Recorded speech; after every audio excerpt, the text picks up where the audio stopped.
Alright, so lately I have been looking online as well as in motorcycle dealerships, and I am seeing a ton of motorcycles that are brand new and or old, brand freaking new, shiny off the showroom floor with 400 to 600 miles on the bike.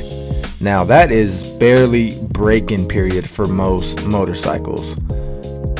And I know I'm not the only one curious as to why. When you're going in and you're shopping for your first motorcycle or your 10th motorcycle, and you're in the dealership and you're looking at all these beautiful bikes, and there's one that catches your eye, and here it is, this 2020 R6 with 300 to 600 miles on it. Why is that? Well, today we're going to be talking about the top 5 reasons why people are returning their motorcycles to the dealership. Let's get into it.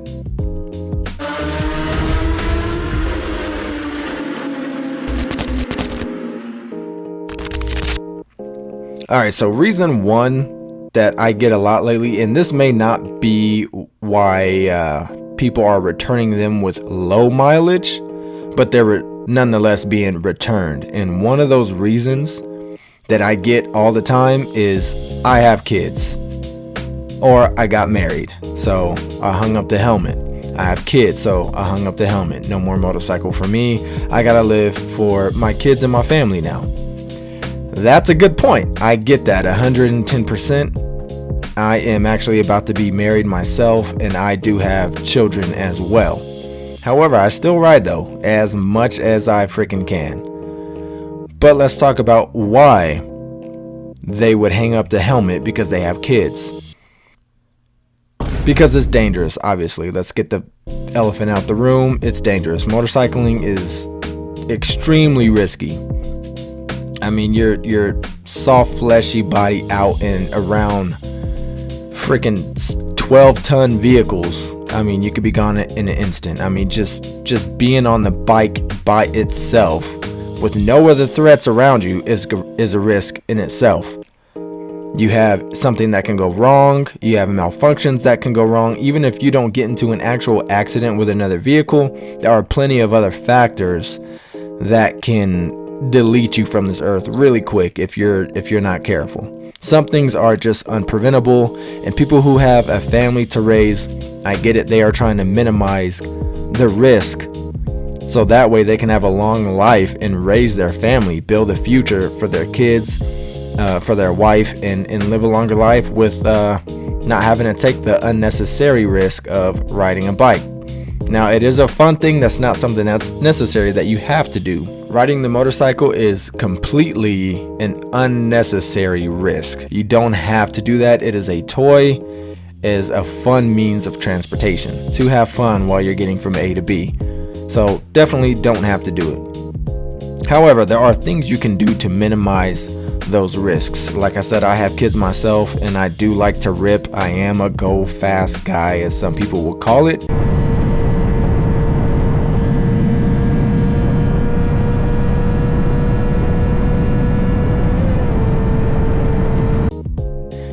But you got to remember there's a balance to everything, and I'm a firm believer in freaking do what you want to do in life, man. Our time here is short nonetheless. Whether you live to be 6 months old to 100 years old, that's still short. That is, a human lifespan is very short. So you got to have fun, man. You got to live life. So if motorcycle riding is something that you take pride in, that you enjoy, that is your pride and joy right there, do everything you can to be able to still enjoy that. Of course, still be there for your family, be there for your kids. When you're there, you are locked in and you are with your family. You're not thinking about the bike, you're not thinking about what happened at work. You are there for your family. Same thing goes for when you are on the bike. When you're on that motorcycle, man, pay attention and be locked in to the ride. Everything in front of you, everything around you, the throttle input, the braking, the turns. Pay attention and lock into riding the motorcycle. Don't be thinking about nothing else. Just like you shouldn't do that when you are with your family. You leave work at work, leave the bike on the bike, and when you're on the bike, you leave family at home, leave work at work, etc., etc.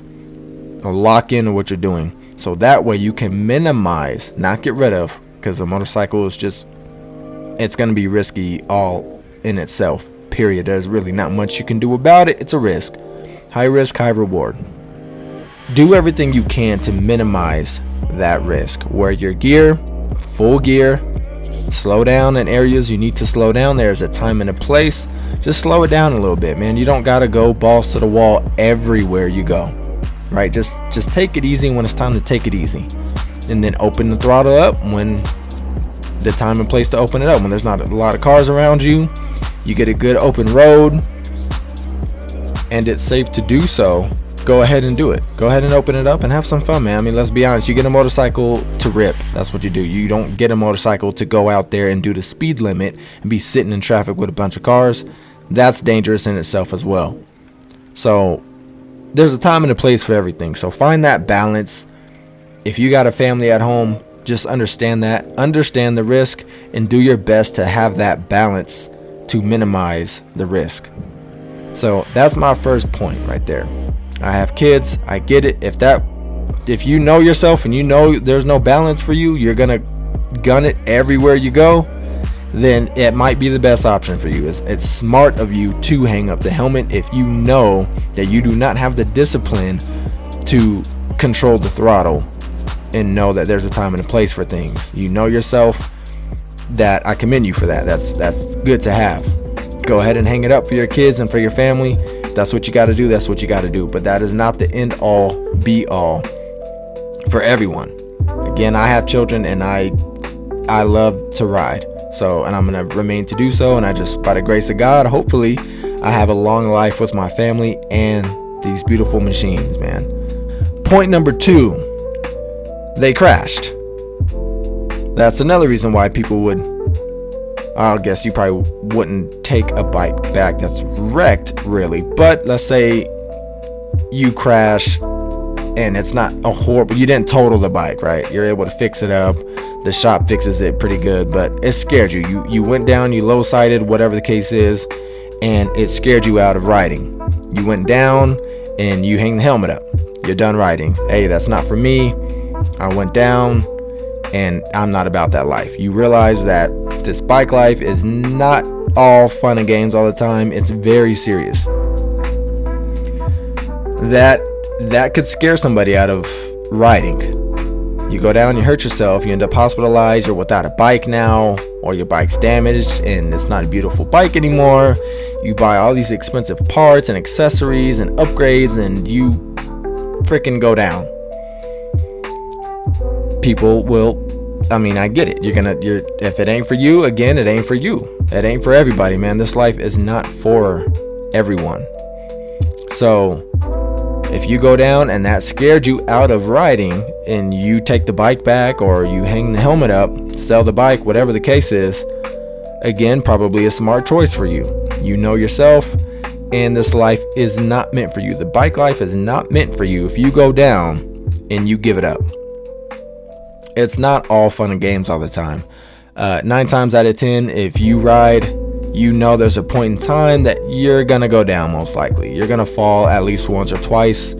I've went down. Almost everybody I know has went down. It's very rare. That does happen on occasion. You will come across somebody who's been riding for years and they've never went down. They're just a natural at riding. That's very rare though. Are you that person?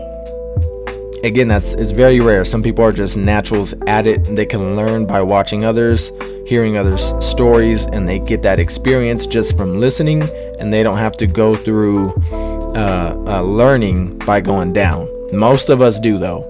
And if you're good, you could go down, you understand, you take that and you learn from it and apply what you learned and prevent yourself from going down again. I mean, that's the main goal. When you're out there on 2 wheels, your number one goal should be not to crash. Don't drop your beautiful bike. Don't hurt yourself. Make the proper inputs and decisions to make sure that you and your bike get home in the condition you left in. Whatever it is you got to do, whatever it is you have to do, don't crash. If that means slow the hell down, slow the hell down. If that means don't split, don't split. If that means don't follow somebody else who's hauling it, maybe you are out with your buddies on a group ride and they can go faster than you. Maybe they got more experience than you. Hang back, man. Meet them at the meetup spot. Catch up with them later. It's better to be the slowest one and get home safe with your beautiful bike to ride another day than to try to keep up with somebody above your skill level and you go down. You go down, there is no more riding. That's it for you. You're gonna have to, you're hurt, you're in the hospital, the bike's messed up, you might have to get a new bike, all that, man. Trust me, I know.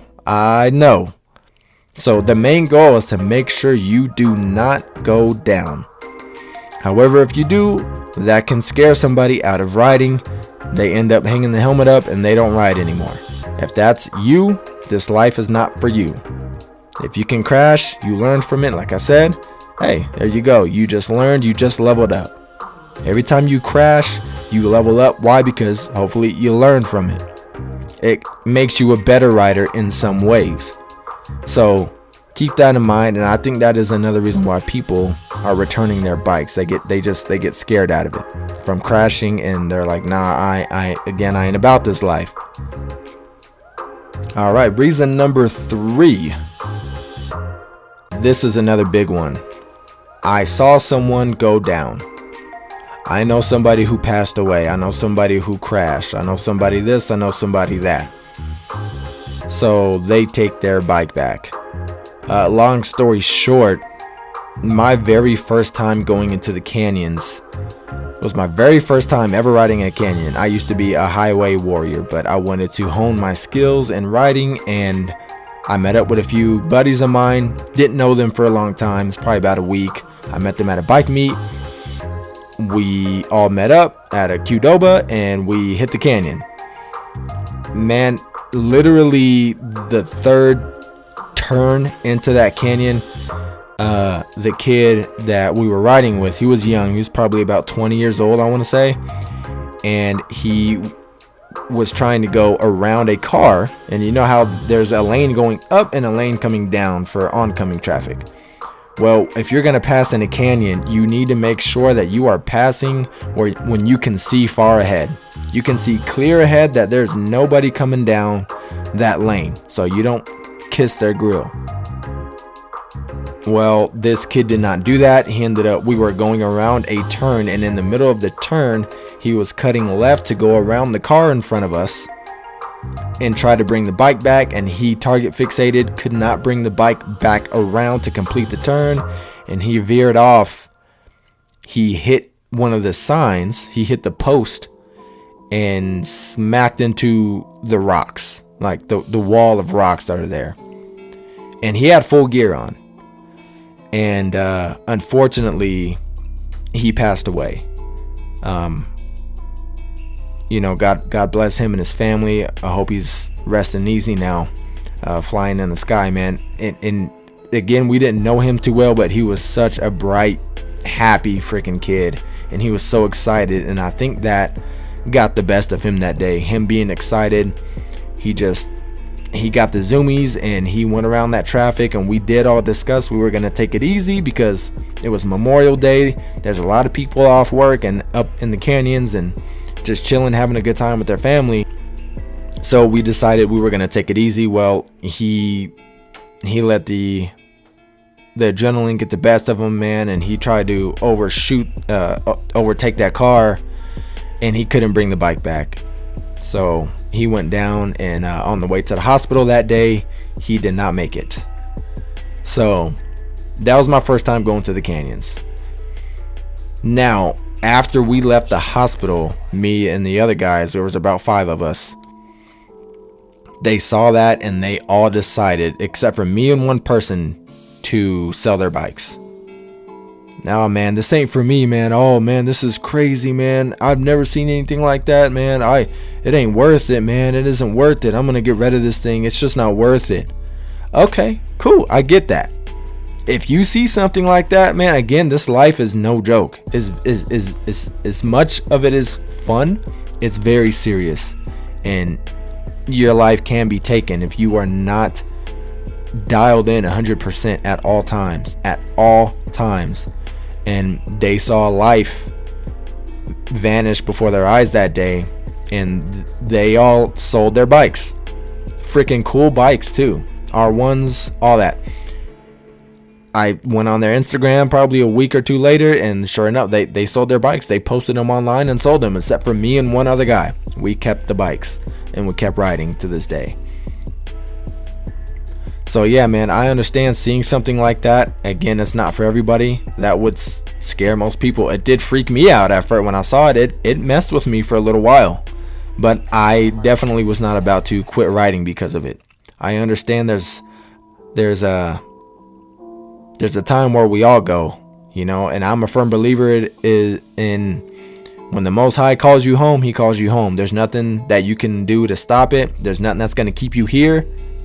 And if it's not your time to go, there's nothing that's going to take you away. We go when it's our time. I'm a firm believer in that. I don't know about y'all, but that's my belief. So when it's your time to go, it's your time to go, whether that's on or off the bike. So again, I just pray we all get to have a long life with these machines. So I get it. You see something like that, scares you. Again, bike life ain't for you. So reason number 4. They probably started riding the bike for the wrong reasons in the first place. This is another big one. And I think this is actually probably the last reason. I thought there was 5, but maybe just 4 that I could think of right now. But this is a big one, man. People will buy a motorcycle for the wrong reasons. Now, what are those wrong reasons? Well, a big one is social media. I see it all the time. I know you guys most likely see it. If you ride a motorcycle, you know what's up with the social media. You got the helmet creators. I'm not going to mention who. We know who just recently got into a situation, and one of the biggest helmet creators out there, and he got into a bad situation. He probably shouldn't be on the freaking bike. Honestly, he shouldn't. He should not be on that thing. A lot of people shouldn't. Now they're buying motorcycles and just to show off on social media, or use the bike as a prop to make themselves bigger on social media because they know the bike is going to get attention. So that's a bad reason. You have no interest in the bike. Yeah, it looks cool. You probably think it looks cool and this and that, but are you in it to be free? Are you in it to clear your mind? Are you in it to get better? Are you in it to get good at something? Are you in it to accomplish something that most people in life will never get to experience? The motorcycle culture is something, it's a very small group of people that will get on a sport bike especially and ride motorcycles for the thrill, to get better, to hone their skills. A lot of people will look at us like we're freaking out of our mind. Like, that's how I look at people who do the freaking the free rock climbing, like without any gear or any of that. There's no way in hell I would ever do that in my life. Like, they're climbing mountains with no rope or anything. That's how people look at us. They look at us like, man, you guys are crazy. You're out in this traffic, in the weather, anything can happen. Oil spill, anything. Animal run out in the road. A car just running you, drunk driver, whatever. They look at us like, you guys are crazy. They will never do that in their life, and most people don't. Now, it is a big community, but compared to the population of the earth, it's a very small group of people who will get on 2 wheels and get down. And like I said, especially on sport bike, you got your cruisers and your nakeds and all that, but a super bike, it's a whole different ball game, and very few people will get on one of those, let alone a bike at all, and do what we do. So if you're not willing to purchase a motorcycle, you haven't studied up on it, you haven't done your homework on it, you haven't ridden a motorcycle before, you haven't taken no classes, no courses, you haven't even ridden a bicycle in your younger years, you're only getting it to promote yourself, that's a bad reason. Most likely you're gonna go down, or it's gonna be a short bad journey for you. That's one wrong reason. Another bad reason I would say people do it is because they see somebody else doing it and they truly genuinely think it's cool, And then they go out and they buy a freaking 600cc bike for their first bike, and they think they're about to get on that thing and get down with their buddies who've been riding for years. And they think they're about to get on that bike and do the same thing. You're not going to do it. There's no freaking way. Again, maybe you are that freaking very rare exception to the rule and you're just a natural at it to get on a motorcycle and catch on quickly, but that's very far few in between. That's not gonna happen. So you see it, you think it's cool, and you get on it, buy a 600, and you go down. You have no idea about what to look out for. You don't know what you don't know. You just bought it because your friends got it. Your friends talked you into it, or you saw some because it looked cool, and now you go buy one. Find out you're not about that life. That's the wrong reason. You got to feel it, man. This is something that you've wanted probably for a while. This is something you're going to go and watch videos on. You're going to read up on it. You're going to go look at bikes. You're going to talk to people who have bikes, go to bike meets, sit on some bikes, go to dealerships. You're going to manifest this thing. You're going to take it very seriously. Because again, the bike life is very serious. It's very fun. It's something it's no other feeling like it, but it's very serious as well. So that's another reason why people would return their bikes, is because they went down or got the bike and rode it for a while, got scared out of it, and they're like, oh, whoa, I'm not, this ain't for me. This is scary. This is crazy. Or I hurt myself. I saw somebody get self-deleted on one of these things. So again, it's not for everybody. Don't get a motorcycle for the wrong reasons, with the freaking helmet creator crap and the social media posts, just taking pictures standing next to the bike, and you never ride it. You just want it to take a picture as a prop sitting behind you while you're there with your freaking shirt off, or in short shorts or booty shorts or whatever it is, and you don't even know the first thing about riding, the culture of it, what it takes to survive a long time on it. Do it for the right reasons, man, so we can stop freaking losing people and having a bad name for ourselves because you want to be famous. That is not what the bikes are for. So it's a very serious thing, and I just wanted to make this video because I don't think enough people take this stuff serious. Yes, they are cool, man. It's one of the coolest things you could freaking experience ever, and I'm dead serious. Like, there's really nothing that can compare to riding a motorcycle. And it brings so much joy, so much fun. You meet the greatest people, see places around you that you've never been before, eat at restaurants that have been in your area for years and you never even eaten there before. You know, find places that you could take your significant other to go eat on a date night because you went there on a group ride. You know, a picnic place, just anything, man. I mean, it's one of the coolest things you could get on and do. Just make sure you're doing it for the right reasons, so that way we can stop losing fellow riders and we can all have a long-lasting life on these beautiful machines. I could go on and on about this, but these were the top reasons that were on my head that I was thinking about. Maybe to help somebody decide if they truly do want one or truly don't want one. So these are things to think about. If you're new to riding and you're thinking about getting a bike, think about these things, right? And if you have been riding your motorcycle, think about these things. But I just thought it'd be a cool video to make. I've been seeing these motorcycles, old and new, with super low mileage on them, and I'm like, why are people returning their bikes so quickly? And I thought about it, and this is what made sense to me. So feel free to leave your thoughts down in the comments. If I'm missing some stuff, I'm sure I am. I'm sure there's many more reasons. Again, I could go on about this forever. I'm sure there's more reasons why people return their bikes. Maybe share a time where you returned your bike and why.